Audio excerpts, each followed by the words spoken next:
I sexually harassed a woman with my cell phone once. Oh man. Well, let's reel this back in. Hey guys, this is Jody with the Whiskey Rebellion Barcast, and it's a bunch of shenanigans always going on, definitely in the pre-show. Hey, happy Bottled and Bond Day to everyone. Too bad we did our show on that like 4 episodes ago, because that'd be a great topic for tonight. But we're not going to talk about that. We're going to talk about a bunch of other nonsense. But before we get there, I want to say cheers to everybody. Welcome to the show. Cheers, everybody. Be good to yourself. Cheers, my brothers. So I'm starting the night off with a little bit of what's left of my Colonel Taylor Bottle and Bond small batch. It's getting increasingly harder and harder to find here in Tennessee, but I will replace it. I shall overcome. Rob, what do you got? I'm drinking this Virginia whiskey. It's called Ragged Branch. It's their signature bourbon. It's aged a minimum of 4 years, 90 proof. It's a little light, but I'm telling you, this stuff is delicious. You know, you get a lot of tobacco on the nose. Got some caramel. Got a little bit of vegetal. Maybe I don't know if we'll call it green apple, but it is flipping delicious for a local whiskey here, and it's distilled in Charlottesville. Just Nice. up the road. Nice. So you're still down in Virginia is what I'm hearing. So John, welcome to the show, man. I like the setup. Looks like you're getting ready to take off, as Mark had alluded to in the pre-show. So what are we drinking? And it's not the one you have that's mine, right? That's correct. It's not your bottle. Thank you. So you can come pick that up anytime, or I'll meet you somewhere. But I'm doing a little Old Forester single barrel. It's actually one of the first ones I think that I bought when I first started kind of stocking this room up. But I've always enjoyed Old Forester. You know, when I branched from Old Charter to Old Forester, and that was kind of my old, right? Yep. If it's got old in the title, it's supposed to be good, right? But Old Granddad. I like Old Granddad. Don't knock that, man. That's got a great price point on it for and it's a bottled and bond too, so it's a good one. But this one's a good sipper, good to mix with if you're wanting a cocktail. But what's the proof on it? 90. It's a little lower than I would like, but it's really good. This is a pick by Red Spirits out of the Bellevue area. Nice. We got to talk about Bellevue here in a little bit, but it'd be Belmead.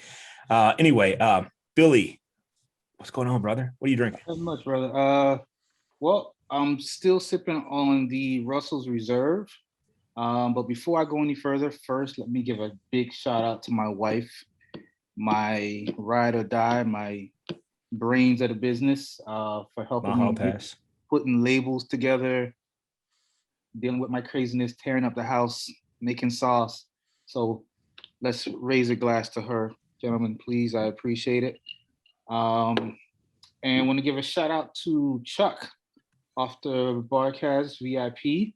Got this beautiful bottle of Eagle Rare Single Barrel Select. So quite nice. That's I'm nice. gonna be enjoying that soon. Again, I'm probably pretty close to killing off this Russell's Reserve. So loving life, enjoying it, keeping busy. I can't ask for more. Nice. And I do like the new labels that you put on them too, the bottles. I always have been really, really awesome with the Cafe 305. Jeff, welcome to the show, man.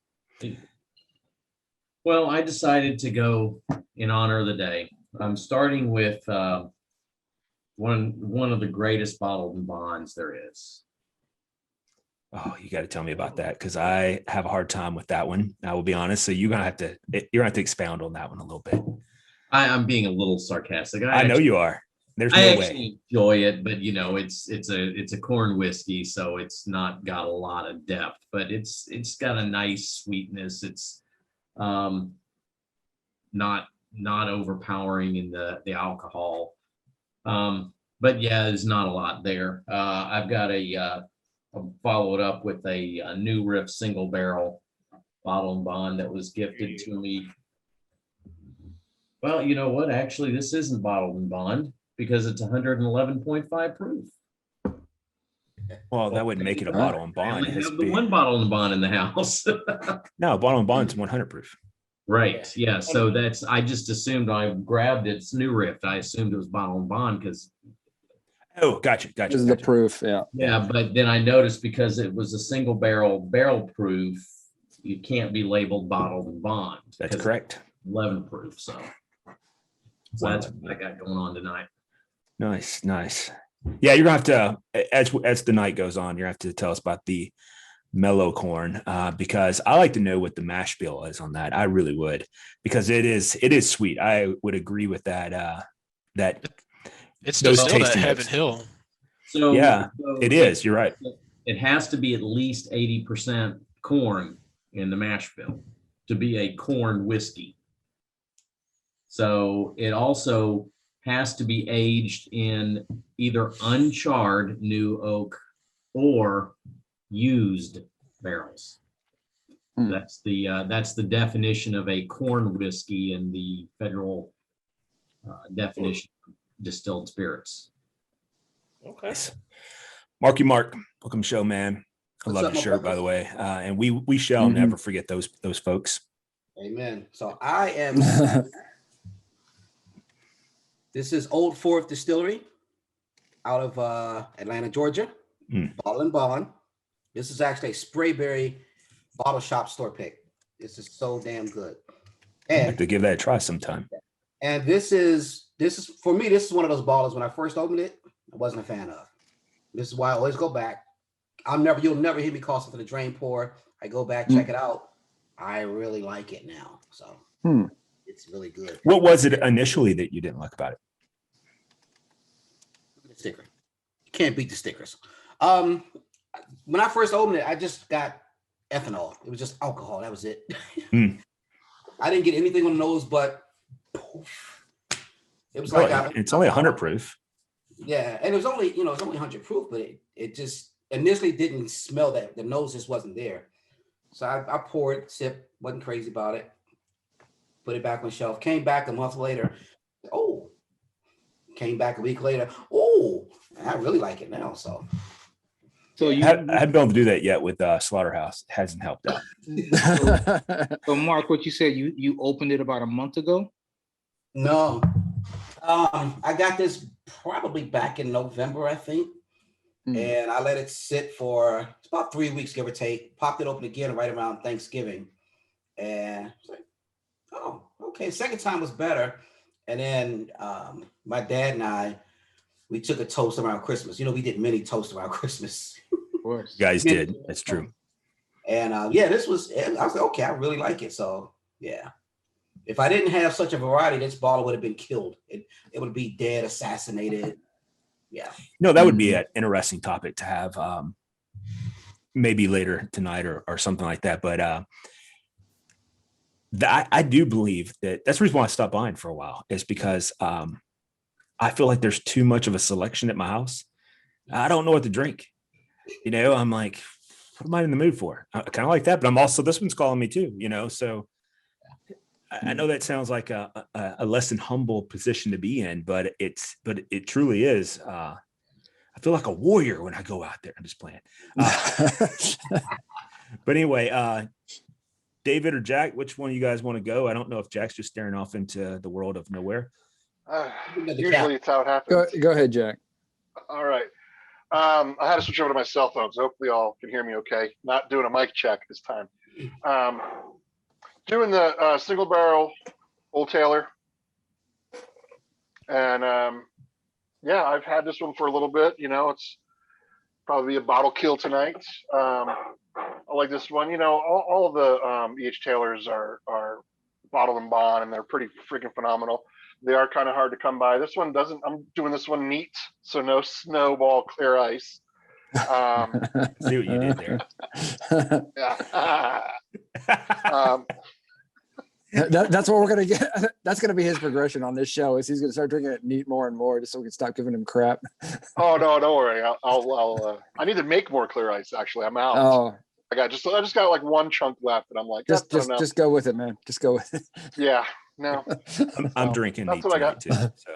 So Well, I figure bottled and bond day, Colonel Taylor. So to pay him homage, I'm going to do this one neat. And yeah, that's what I got. My new heavy ass 1-inch thick bottom crystal glasses. So Mhm. nice, Very cool. nice, David. I'm currently drinking coffee. So that's not bottled in bond. That was bottled at home. Last night I did try the Evan Williams bottled in bond. 101. Which No, not 101. I'm sorry. no, yeah, it's just it's 100 proof. Yeah. Yeah, bottled, yeah. And I picked it up for like $17 or something like that. Yeah. And I'll tell you, at that price point, it is fantastic. And so much so that I told a friend of mine, and he ended up picking up like the 1.75 liter bottles. He's like, I got this for $30. I'm like, yeah, you're not going to regret it. I mean, unless you have too much of that at once. But yeah, it was for that price point and it being bottled in bond, like it is, and it's one of these things that gets talked about in bourbon groups and stuff like that all the time. And it's like, yeah, but really, and like, actually, yeah, it's pretty damn nice. Really, like Old Granddad, like we talked about earlier. Both of them, have, and so does Old Bardstown. They all have low price points, but all three of those are fantastic choices. Yeah, and I need to try. I've had the Old Granddad. I had the 114 last time I was over your place, and I liked it all right, but I didn't love it, But I do want to try their bottled in bond. I have that, Dallas. That I would want to try that one probably next of like the super low tier ones. Our discussion last time about like daily sippers kind of thing. Like I can hurt and kill these things, as much as I want, as within reason, I guess, and not have regrets for it financially, particularly. So yeah, that's what I was sipping on. And what today's like National Bond. Do we want to talk about that? We can go ahead. In honor of the day. I was going to let somebody else do it because I'm not really all that well versed on the history of it and all that. So we did a whole show on it. Well, I know, but like, carry me a little more than. I'm just saying I shouldn't be the one to talk about it. That's all. Okay. Well, let's. We can definitely talk about that if you guys want to. We did do a whole show on that. I will. While we're sitting here, I can probably look that up while someone else is talking, and tell you this specific episode. I think it was like 88, 89, but I'll look it up here shortly. But you should link it in the description above. Okay, I can do that as well.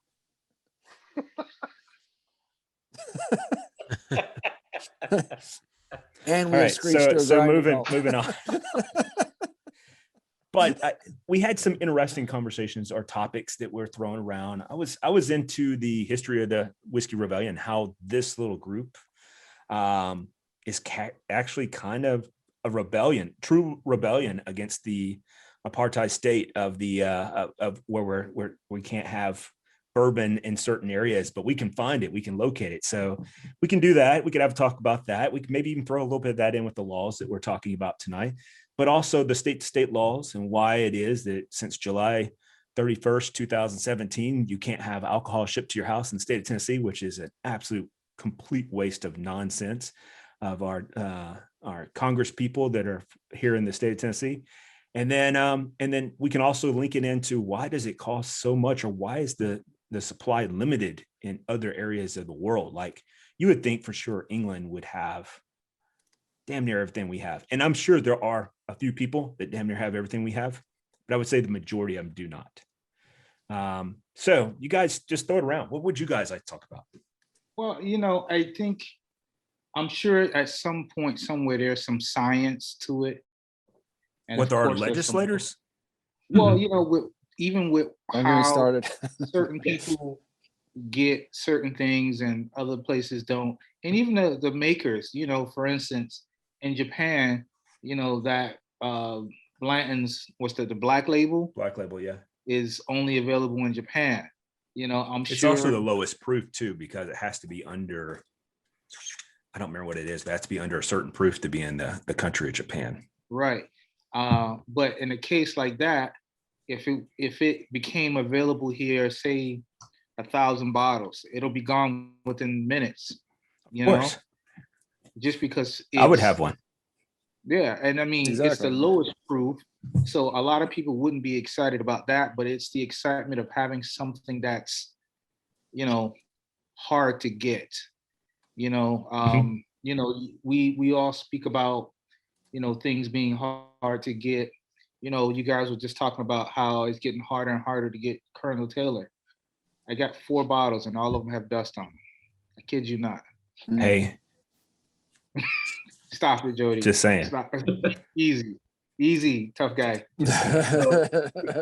So and why you can't have alcohol delivered to your door, I don't know. Now, with you guys up there in Tennessee, is it mean it can't come from the distributor itself? Yeah, we used to could order from like Masters of Malt and stuff like that, and have super rare bottles sent to your house. Like, for example, that was how I got my first 2 gold tops, how I got my straight from the barrel, so on and so on. And then I was, and what was nice is I could sit and drink it, and it was like, the hell with it. I'll pay $160, whatever it was, have it sent again. I didn't care because I was going to get something no one else could get. And then all of a sudden, out of nowhere, you go and try to order it, and they're like, yeah, since July 31st, 2017, you can no longer have it shipped to your house. I'm like, what? It's the most ridiculous thing I've ever heard. Well, that it wasn't because anything changed in the law. It's probably because the Attorney General of Tennessee told them that they were going to bring legal suit against them if they continued, because it's been illegal in Tennessee to ship it. Wine get a special wine from the winery gets a difference because they're regulated under the Agricultural Act somehow in Tennessee. But when it comes to spirits and all that, we're on a 3-tier system. So the distillers have to sell it to the distributor, who has to sell it to the liquor store, who has to sell it to us.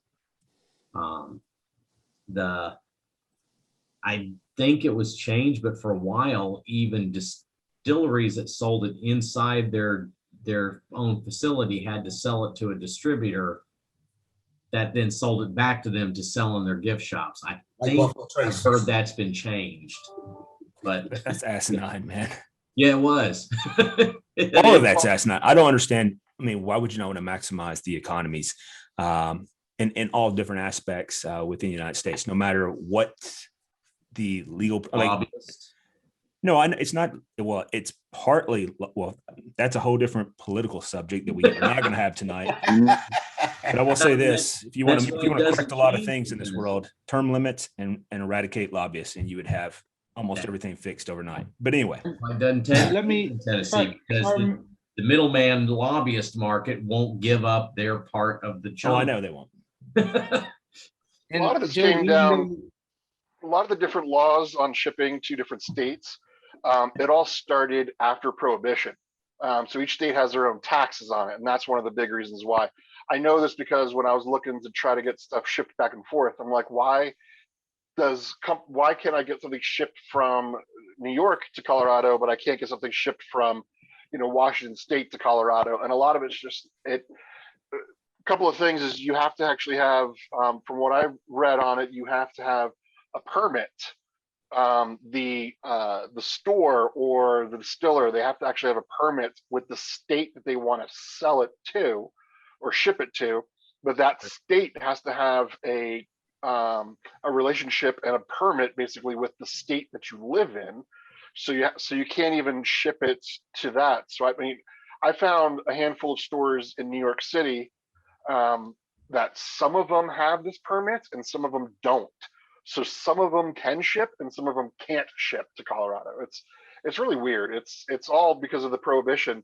They let it up to each state has their own legislation on it. Now, why did it change, recently for your state?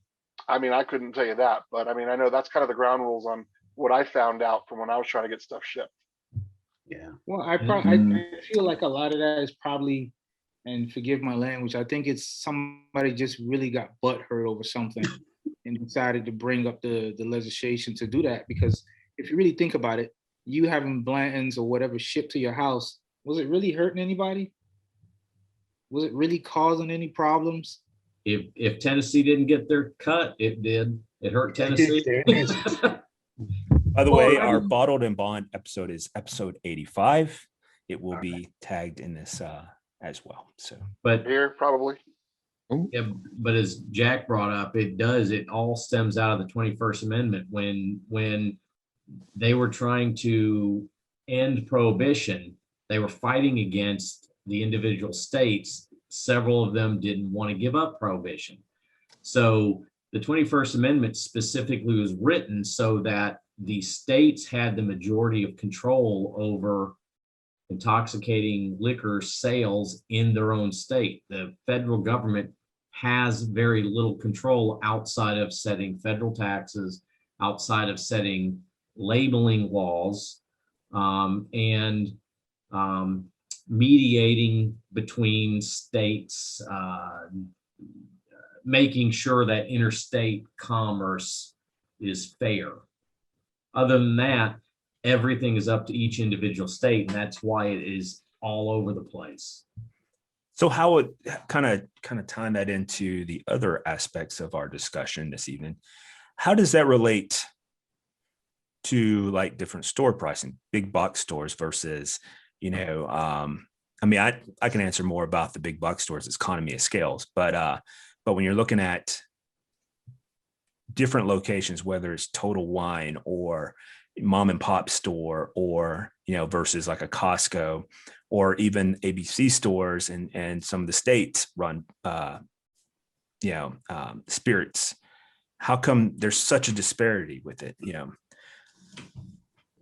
Again, each state's different. Like Tennessee, there is a minimum percentage above wholesale that a store has to at least meet. So they bought a bottle for $50 wholesale, 20% would be $10. They have to mark it up at least $10 to sell it. They can't go below that. Now The problem they is, can mark it up. Yeah, I was going to say the problem is they go much higher. Yeah, they can. But Tennessee was trying to do this. A lot of this was rewritten when they rewrote the law so that we could have wine in grocery stores. Up until about 3-4 years ago, you can buy a bottle of wine at Kroger. 31st July 2017. Yep. So they passed some laws like the minimum, you have to do that. The other thing is each store has to make their own contract with the distributor. So every individual Kroger and every individual Publix has to have their own contract with whatever local distributor. So Kroger can't go and buy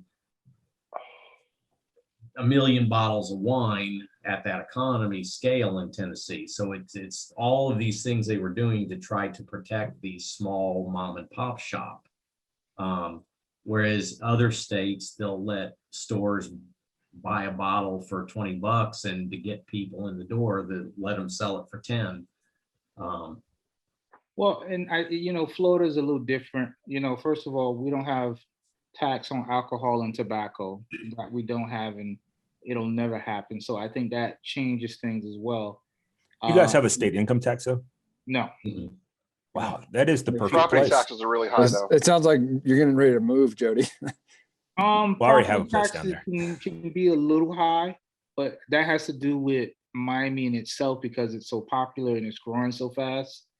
But no, we don't have state tax like you guys have. We don't pay property tax on vehicles, Wow, that's nice. from other states. So they make everything off of sales tax. Yeah, basically. And depending on where you go, Dade County is like 6%. Broward County, I think, is like 7%. What's the state though? The state has sales tax as well, right? Well, you just pay your local tax. You don't pay a Florida tax. No. It'll be part of that percentage. Like Tennessee, the state is 7%, and the counties can add up to almost. But that's for a 3%. property tax. Yeah.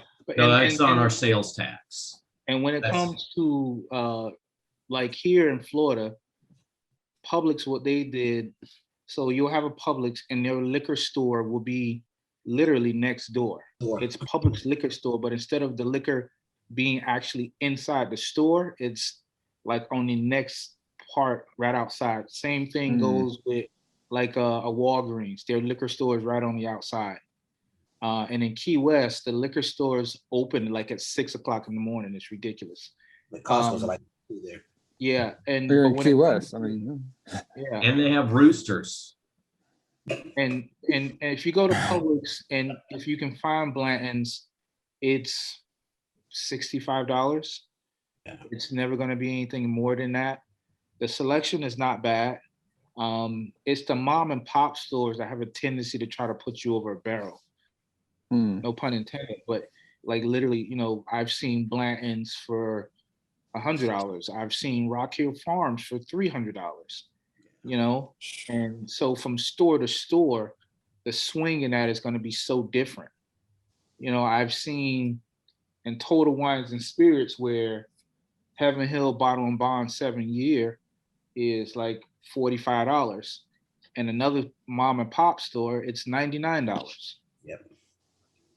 So I mean, Bill, we have that. We have a very similar thing here, which is one of the reasons I was what made me think about it. We had a big argument here over the last 3 weeks. Buffalo Trace. So let me go back. So I'm in Arizona right now, not Atlanta this time. So in Arizona, it's considered a tier 2 state, especially by Buffalo Trace near distributors. So with that said, for some reason, the last 3 weeks, Stag Jr., Colonel Taylor, they've been popping up randomly, but they're almost always popping up at either Fry's, which is Kroger's sister company, or Total Wines. So like you guys know, last week I was able to get, I got the trio of Colonel Stag. I got the small batch, single barrel, and the rye, which is unheard of to get all three together. And I didn't do anything special. I just stuck my head in Total Wine, in the morning. And so of course, there in the local bourbon groups, there's a million pictures of all of the Total Wines in Maricopa County.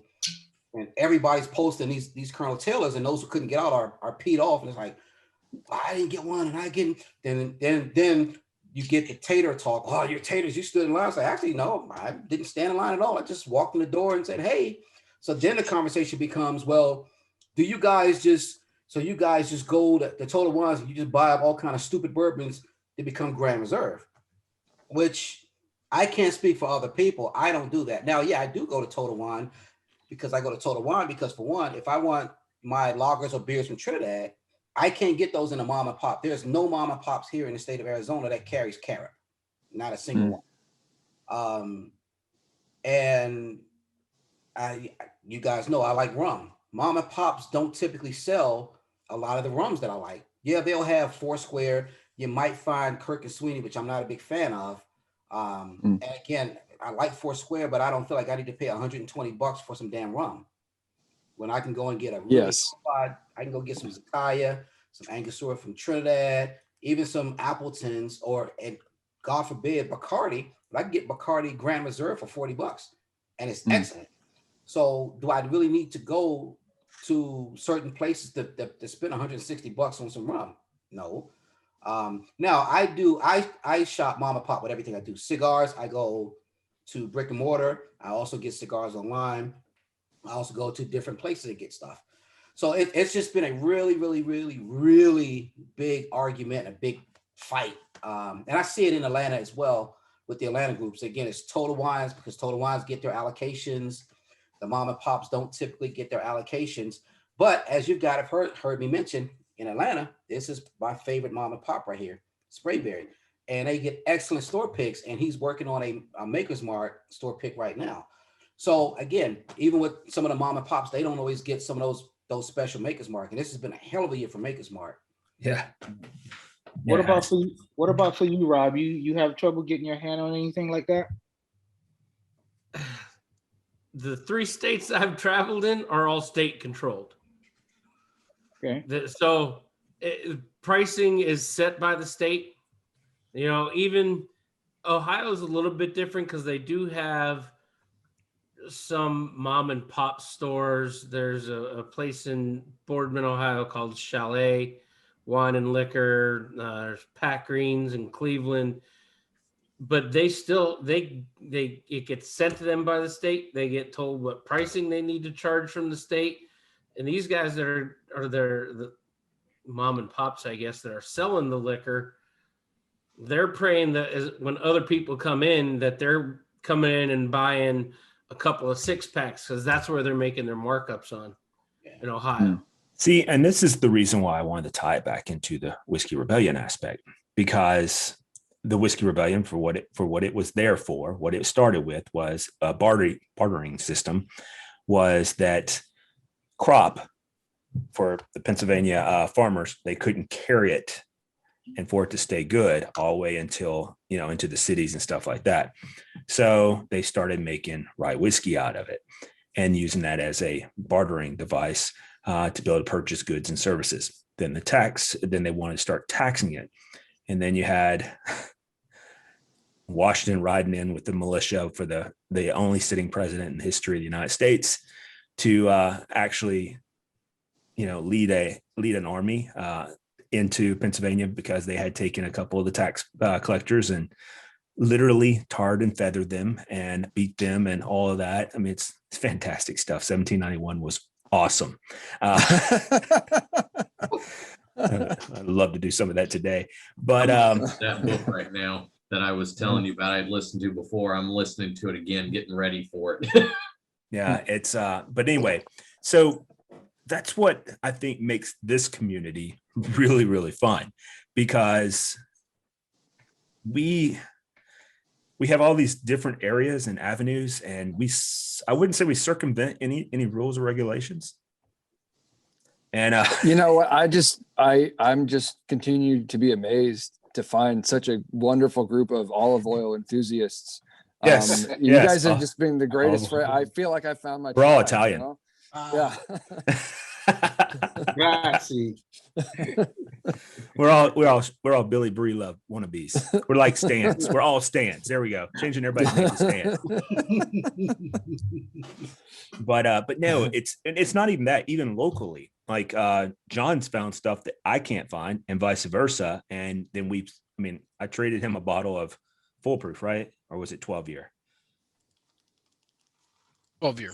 12-year. I traded him a bottle of 12-year Weller for a bottle of Leaper's Fort Bottle and Bond before I had the opportunity to actually purchase it.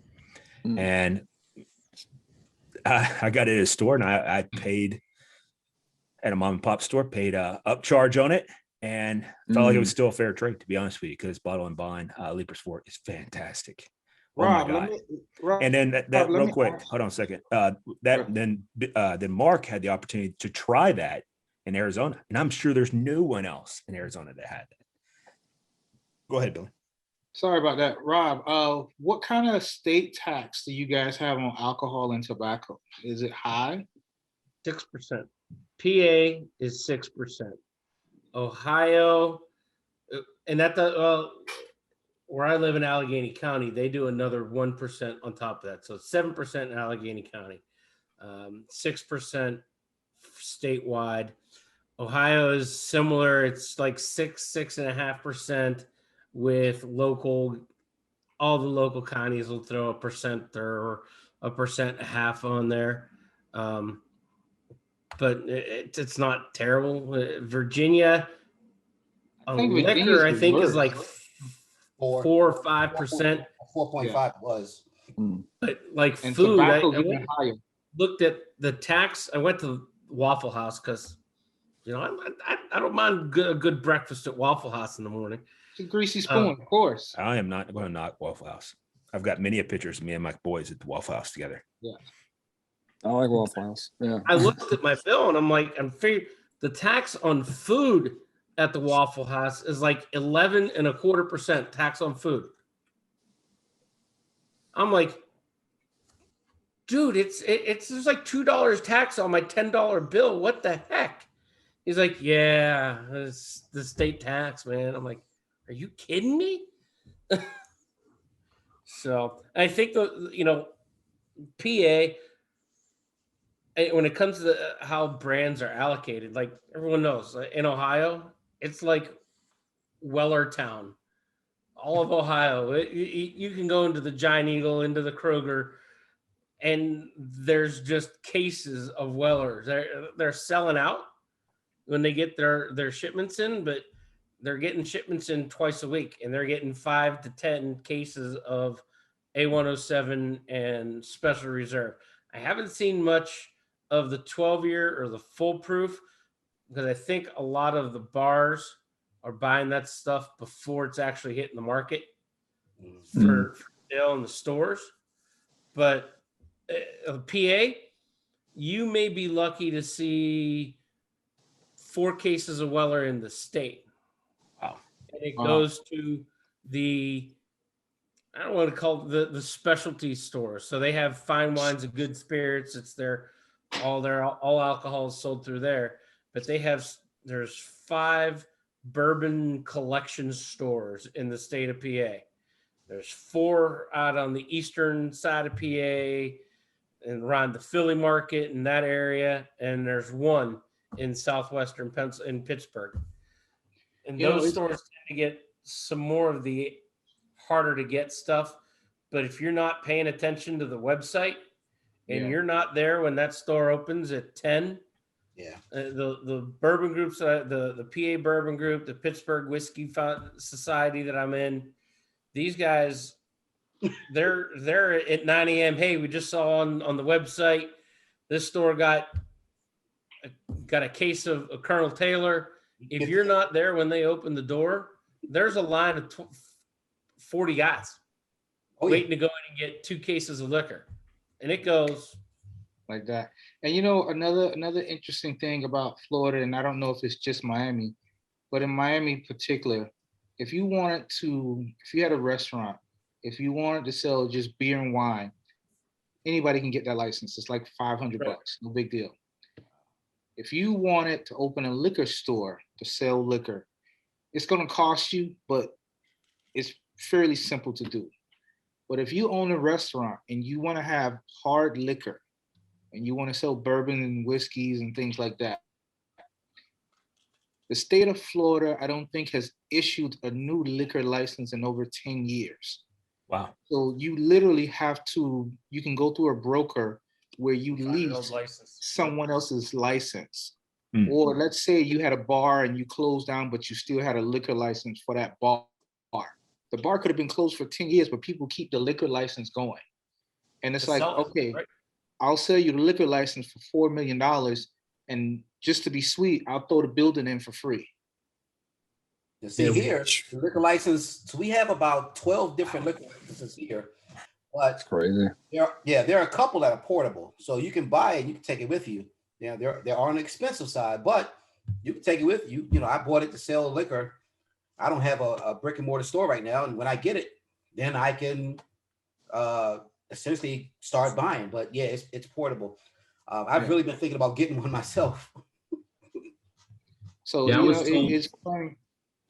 It's funny because here in Florida, during the pandemic, they basically made everybody close down when everything first hit, except for convenience stores, gas stations, and grocery stores. Like everybody else had to close down.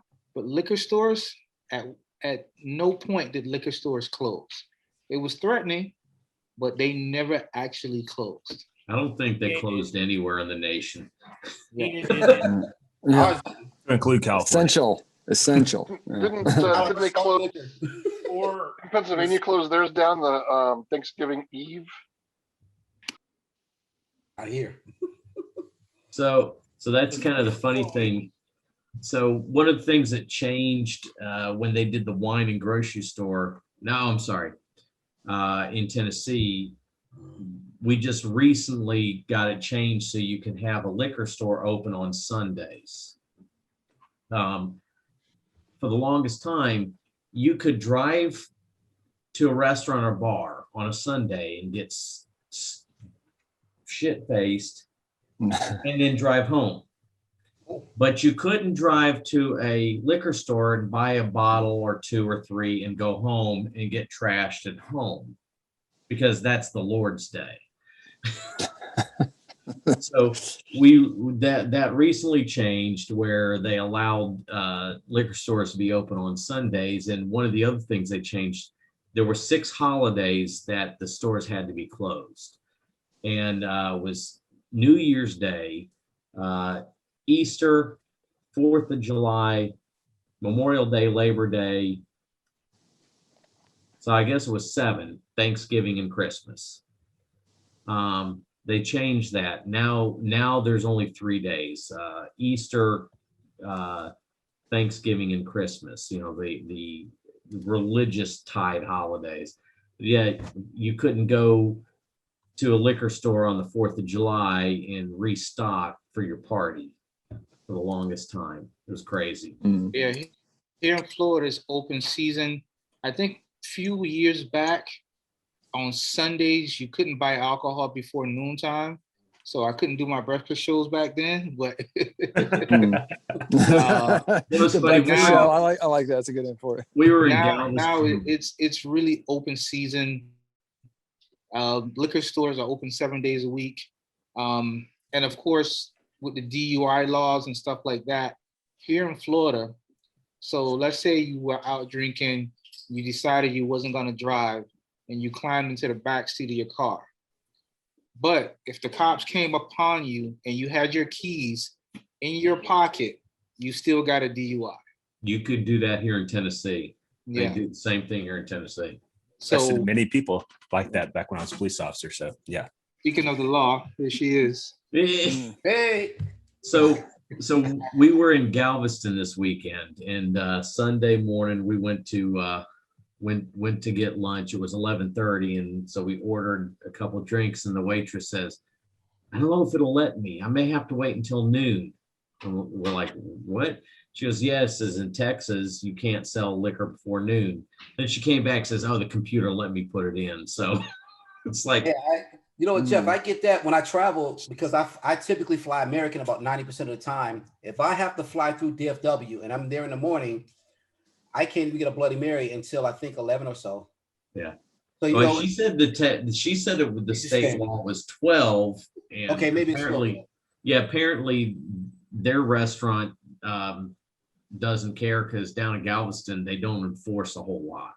Wow. That's what I was finding Good to out. know. Good to know. The other Airport, thing, you know, airport's FAA. So you know what you'll find is a bunch of us are standing at the bar like this. yeah. Waiting. So I think the other reason that maybe they got away with it, it was owned by it was a Landry restaurant, so I That's think Tom goodness. Landry gets away with whatever he wants to do. Yeah. Well, the clocks are probably on bar time, so they're set 15 minutes fast That's usually. right. So that probably got you there too. But so in Colorado, we weren't able to. They weren't open on Sundays for a long time, and probably about 5 or so years ago, they opened up on Sundays. And then I think a year or two ago, they finally allowed convenience stores and grocery stores to sell beer and seltzer. So you can't get wine, you cannot get liquor at a grocery store. You can only get that stuff out of liquor stores. So all other like CVS or whatever, like you can't get it. I mean, there's like one King Soopers, which is like a Kroger food line. There's one or two King Soopers that sells hard alcohol, but there's a time frame where they can do it, like between 10 and 10 or something like that. I don't know. And there's one Target in Colorado that I'm aware of that can sell hard liquor. I need to be there. Outside of that, they're all privately owned or a chain like a McDonald's, because they're independently owned, even though that they're still a chain. Because from my understanding, I don't know if this is 100% correct, no more than one person cannot own more than one liquor store. Really? In Colorado, Wow. yeah. So we have one where like a husband owns one liquor store and then the wife opens up another liquor store. So they kind of get around it that way. But outside of that, you can't, or brothers or, siblings will do it. But yeah, that's one of the things here. And then Colorado's state sales tax is 2.9%, and that includes liquor. However, looking it up, for spirituous liquors, which is obtained by distillation and mixed with water and other substances, it's 60.26 cents per liter tax to the store, not the person. So, and obviously the store is going to, they're going to, just like raising the minimum wage, that store is going to put that price onto somebody else. Oh, yeah. So they're not going to cut down on their profit. Yeah, and here in Miami, it's open season. There's no limit to how many liquor stores you can own, how many clubs or bars you can own. There's no limit on that. I know one guy who owns like 6 different bars down in Wynwood, and I mean, the guy makes a fortune. I mean, it's just, if you get the first one and the second one, they basically, okay, want another one? It's like, there you go, there it is. It's real simple. Was But he I sharing will- the same liquor license at all 3 of them? Right. No, Or all they- 6 they- of them? Well, I'm sure there's some palms being greased, to say the least, on that, but it happens. Something else that is interesting, though, depending on where you are in the city, or let's just say South Florida. So what you get in Miami is going to be vastly different what you get in West Palm Beach or Boca or Key West, for that matter. I will tell you this, in some of the less, let's just say it like it is, in the hood, the amount of beer that they sell versus the amount of alcohol is vastly different, and the actual brand. So in the hood, they may not sell a lot of Corona, but the Slits and the Colt 45 and the Old English is through the roof. And that's just what it is. Let's don't knock any Old English. No, we're not knocking it. But I mean, listen, even the stores in the hood, they sell so Had much my of it. gangster days. They make a fortune on it. It's just the way it is. I mean, and some parts of, South Florida, where there's a heavier Latina or Mexican influence, Corona's through the roof, and it's all in cans, not in bottles, So you can really see what sells where and what area. The further north you go, the more popular wine and the expensive high-end bourbons are. There's a few of them in Miami, but like Boca, West Palm, things like that, it's really the high-end stuff that's Expensive. Yeah, I exactly. got a spot. But- Hey, Billy, I told you, Billy, I got a spot off A1A in West Palm. This idiot wants $1,999 for lot B. But That's slightly high. Yeah, and and the thing is, he that gets much dust on it, and he won't sell it. He won't come down on the price. There's an inch of dust on it right now. right. It's That's, just slightly high. Yeah, my girlfriend was It's out in San Diego. My girlfriend was out in San Diego last summer. She sent me a picture of Lot B out of one of the little privately owned places in San Diego. And she's like, I don't know what this price is on there. And you look at it and there's no decimal point, but it's like 129999. And I'm like, that's kind of strange. She's like, yeah. She's like, I'm gonna ask him how much it is. And the guy, according to her, was just like a complete a-hole and just like, well, it's whatever it says it is. She's like, well, I don't even know what it says because there's like 12 numbers and there's no decimal point. And she's like, can you look it up? And my boyfriend's back in Colorado, I'd like to pick this up for him.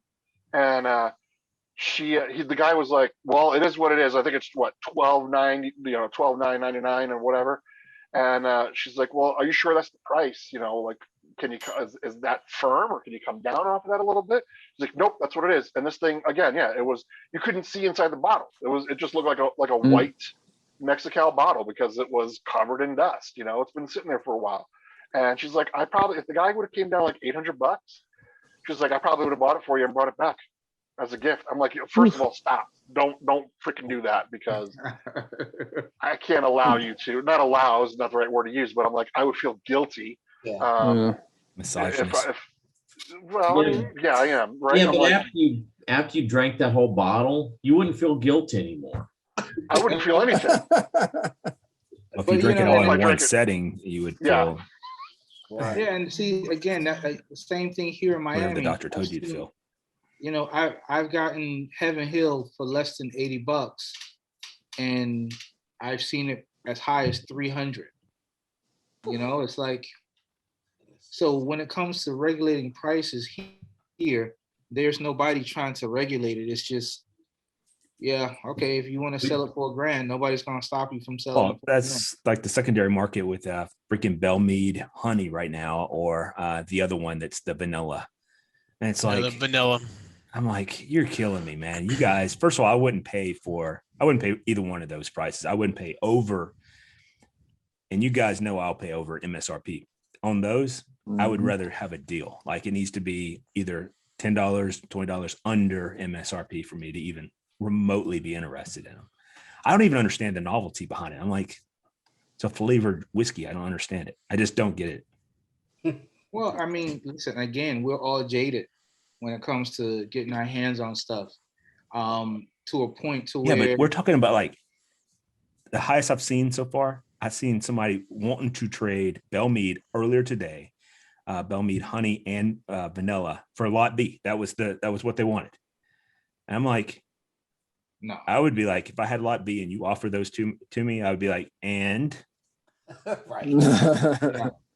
What else? Exactly. What else you got? So, I mean, one but thing you know- Go ahead. I was going to say, one thing I've noticed is that disparity can change even in the state. So Memphis, Tennessee does not seem to have the bourbon scene that Nashville has. So I think it's growing though, because I was It- down there it for a while, definitely and is it's growing. they've got some good stuff coming in. There's a what's his name, Mustafa. He has a liquor store, and I have his you know him, David. We chatted with him before. Yeah. He has a liquor store in Millington, Tennessee, and I picked up Blanton's there. I picked up Weller all the time there. I mean, he had everything. It was like an old store. But that's part of the thing. When they get it, they have it. And they usually have it at MSRP. Yeah, he did. He did have Yeah. it at MSRP. Yeah. I was So going to drive down there and buy a remember case one from him. day I was in Memphis and I just went into 3 or 4 stores just around Memphis, and every single one of them had Weller Special Reserve for $25. Not bad. Literally the next day, I'm in Cookeville, Tennessee. We're going backpacking. We stopped in a liquor store to get some supplies, and there is a Because they had rope and tents and stuff there. Yeah, absolutely. well, no, we already had those supplies. We needed the consumable supplies. The spirits. Mm. Gotcha. The spirits. And the guy had a 750 of Weller Special Reserve sitting up behind the thing up there, $99.95. I'm like, 300 miles apart. That much of a difference in prices. Dude, that happens all the time though. Yeah, I mean, it really does. But it's ridiculous. It's like, It happened to Billy with Rock Hill Farms. He can pick up Speaking of which, I'm still waiting on that. But he has Rock Hill Farms that he can pick up for essentially MSRP. And then he had hit us up one day on the chat and said, "Hey, does anybody want it?" And they're willing to pay, what was it, $250, something like that? It was $2.99. I just Yeah. stopped at a store randomly. Oh, Yeah. So- And it's like, no. So, and this is the other where Memphis is not as crazy as Nashville. So this came out November. It's a Dickel 15-year-old. They had several barrels of this 15-year-old Dickel. And each barrel only had like 75 to 100 bottles. Mm. They bottled it at 52.3%. Phenomenal. So some of the stores around here got it, put it on social media, and they went fast. And I grabbed a bottle, loved it, shared it with Jay Cooper. He loved it. But it was gone. And I'm like kicking myself. I'm like, man, I should have grabbed another one. I just walked into this liquor store in west side of Memphis, and sitting on the shelf was 4 of these bottles. And I grabbed 2 for myself and 1 for Jay. Took it home and then started regretting not grabbing the other one. 3 weeks later, just earlier this week, I'm in Memphis. And so I go back to that store. They had 8 or 9 more sitting on the shelf. It's like, it's just crazy how one area of bourbon is just out the roof, and the other area it's just not the thing that it is somewhere else. And Jeff, I'm gonna hit you offline for that store. I got But family. you know what I wonder, you guys? Will I do. wonder if, like here in Miami, different people have different sellers and sales people. I wonder, do they tell each other what they're selling it for? And is somebody trying to undercut? Is somebody trying to sell over? There's a large family contingent here in the Middle Tennessee area. And Jeff is familiar with their last name. Yep. They do share their pricing, and their mission is to get rid of the Roys and the Dons of the bourbon world in the Middle Tennessee area, and that way they'll have a monopoly over the whole thing.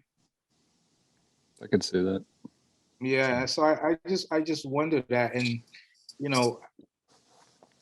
when I can get Rock Hill Farms at one price, and I see it somewhere, just out of outrageous pricing, is it, because when I get it at that price, I don't think the store is losing money on it,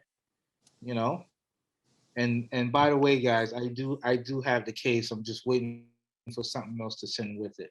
So we're already set. Just know that. I just don't want to get There you low go. and be like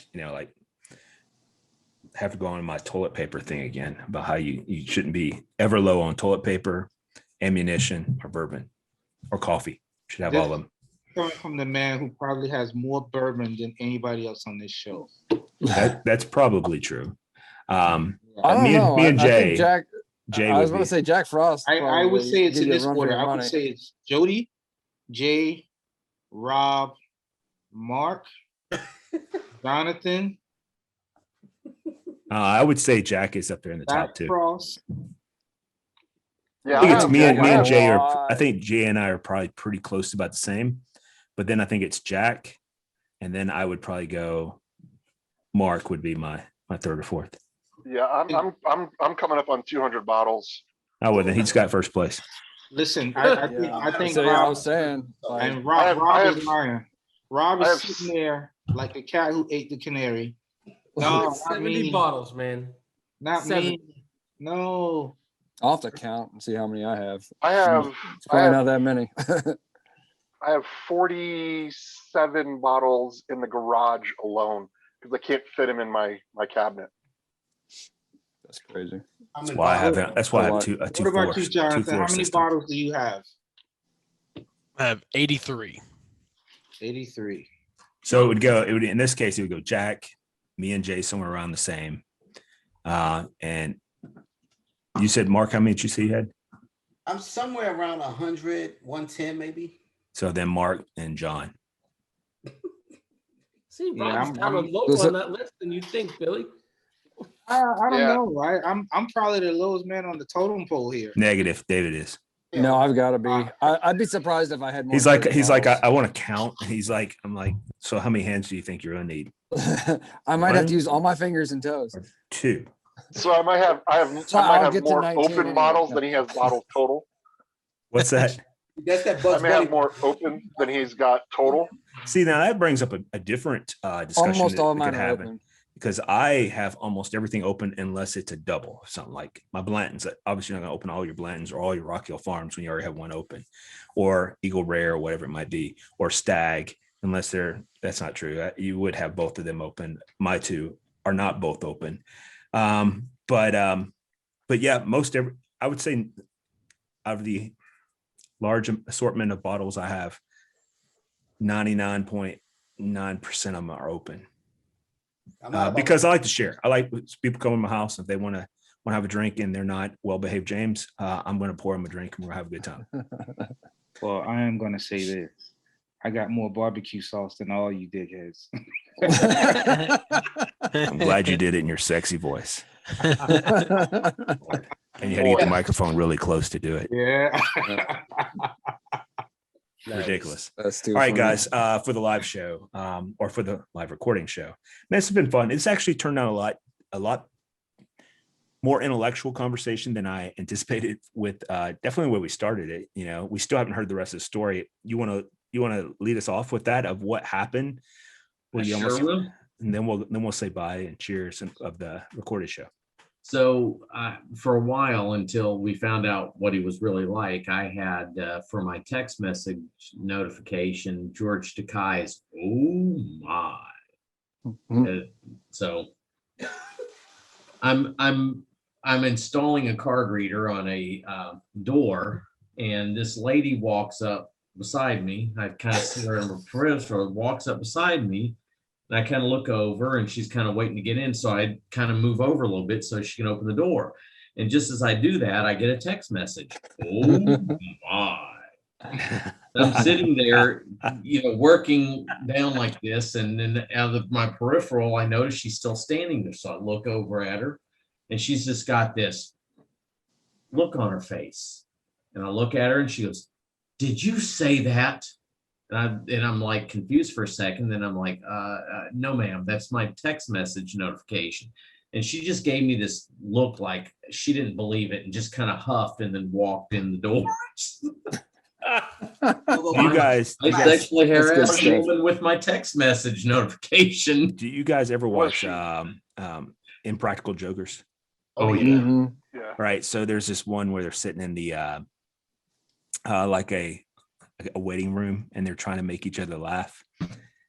And Q has on his phone, he's he's pretending that he's getting ready to get married to this girl, and his ringtone is, "You getting ready to marry this bitch," like that. Oh my God. And so every time that his wife calls, he's like, "Yeah, honey, what's up?" And it's the wedding planner and all this. They're talking about all this, and like that, and he hangs up. And then he gets another call, and it says, "You getting ready to marry this bitch?" Like that. It makes me giggle because that right there would have done it in for me. Because as soon as I heard that first time, whether it was innocent is everything humanly possible, I'd been like, "Yeah, I can't sit here anymore. This is too funny." Like, I'm sorry for you, bro. But anyway, hey guys, always fun. I enjoy it, and we made it through it. So, guys, cheers to you. Everybody, be safe out Cheers. there. Have fun, and Cheers, gents. night. Night, night.